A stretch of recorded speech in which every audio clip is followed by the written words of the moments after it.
Family and fellow soldiers, I'm the professor, and this is the moment of truth. But it's costing lives, and it's not just lives in my community, and certainly I'm all over this. I've talked to many of the victims in Buffalo. I'm dealing with George Floyd's family, that in a few days is the second anniversary of that killing. But you can't just fight for your tribe.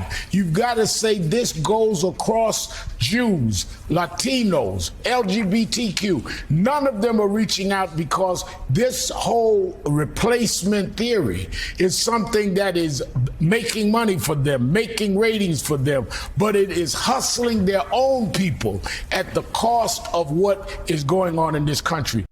First of all, that sounded like Sharpton was reading a script that he was told to say, as if they had their little pre-broadcast production meeting and they were told, oh, this is a good thing that Sharpton needs to say.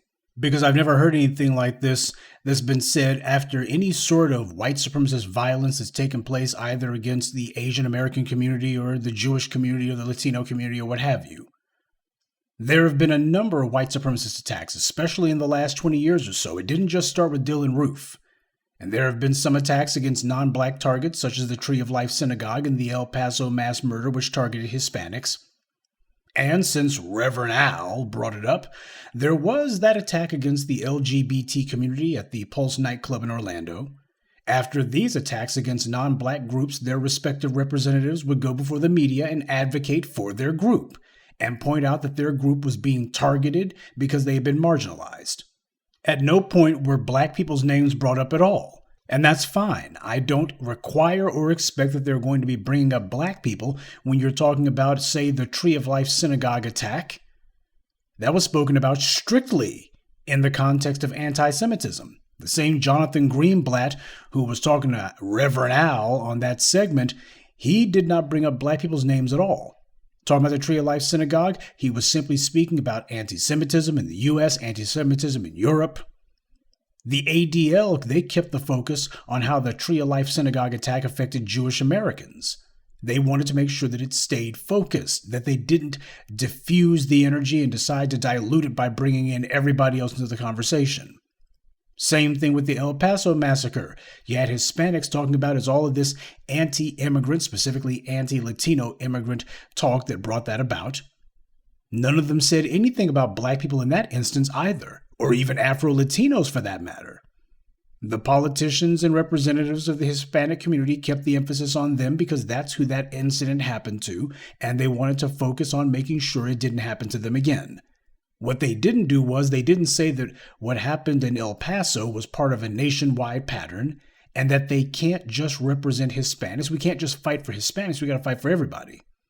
The Pulse nightclub shooting. The LGBT community's reps came out and they talked about homophobia and transphobia. They didn't say that what happened to them was part of a nationwide pattern and that they can't fight just to represent the LGBT community. They got to fight for everyone. They didn't say that.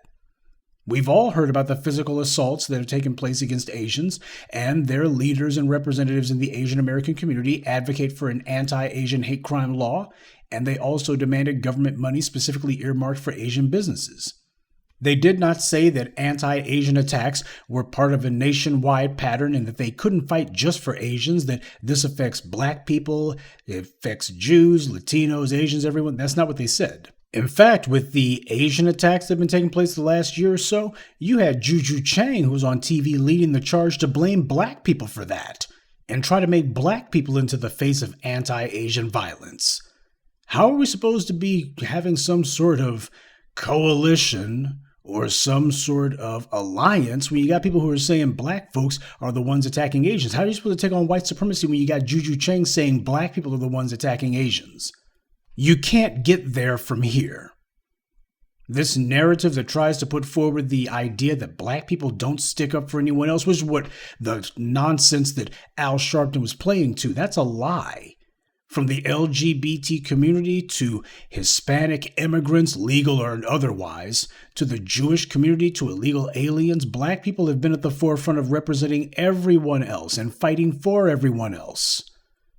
It was black politicians who had the idea of taking one of the civil rights movement's most well-known tactics, the sit-in, and decided to do that on the floor of Congress. We've spent decades reaching out to everyone.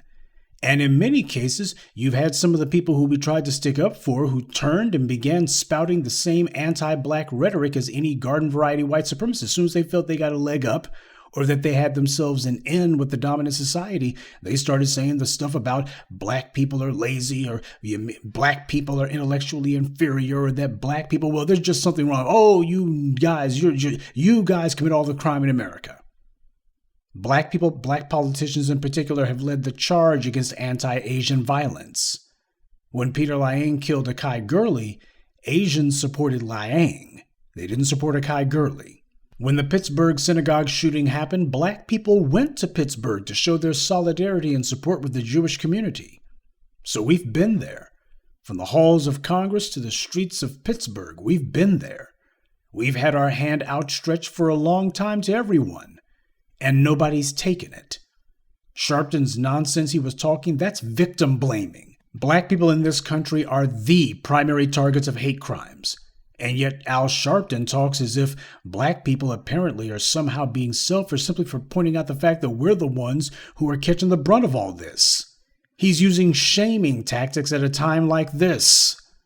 It seems no matter what the circumstance, as black people, we're always being told that we need to apologize or that we need to otherwise beg forgiveness if we dare to say that we need to be prioritizing what's happening against us because we're the ones catching the most hell.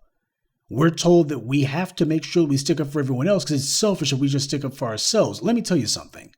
Taking the focus off of black people, that's not how you defeat white supremacy. In fact, you accomplish exactly the opposite. The problem here is white supremacist terrorism. And white supremacy is not based on sexism, so fighting for abortion is a waste of time. It's not based on homophobia or transphobia either. It's not based on anti-Latino bigotry either. And on a side note, Sharpton's demand to fight for everyone becomes particularly problematic when you consider that many of the leaders of these most virulent white supremacist groups are Hispanic. People like Nick Fuentes, Enrique Tarrio, and of course Stuart Rhodes, the founder and leader of the Proud Boys. White supremacy is not based on anti-Semitism or anti-Asian racism. It's based on one thing and one thing only: anti-black racism. If you're not trying to change that, then you're not going to change anything. The only times that this nation has taken the few baby steps forward that it has been when the country got serious about prioritizing fighting anti-black racism. Period. And everybody else, by the way, has benefited most from that. And the reason why is there is no substitute for the moral, political, and historical legitimacy of the black struggle. White supremacy was created and is perpetuated in order to keep black people down. We are the yardstick by which white supremacy measures its strength and its power. There's no attack or threat that these other non-black groups are facing that is not exponentially worse for black people in this country. Eliminate the threat against black people and you've eliminated the threat against everyone. Nick Fuentes, Enrique Tarrio, Stuart Rhodes, Michelle Malkin, Stephen Miller. The problem with Al Sharpton's demand is that there's too many people who are fine with white supremacy. They just don't like it when it occasionally bites them too. But we all know Al Sharpton's saying what he's got to say, just to make sure that he doesn't suddenly find himself unexpectedly put into the unemployment line. After all, nobody's looking to hire an elderly, washed-up, used-up professional attention whore, so he's just saying what he's got to say. But what he's advocating dilutes the necessary force and focus that we require and need to actually confront and defeat this enemy. From the Anti-Ku Klux Klan Act, to Brown versus Board of Topeka, to the Civil Rights Acts, to the Voting Rights Acts, to the uprisings of 2020. When you keep the focus squarely and solidly on white supremacy as it relates to black people, that's when you start making progress in defeating it. Because that's the only thing that ever has. Good day, and be one. I'd like to take a moment to mention some of our contributors: Sandra Bates, Samantha Ellis, Rahman Muhammad, Ginger Vine, and Michael Ray. Salute to them and thank you to everyone for listening, liking, and sharing this message. Black empowerment only exists because of you.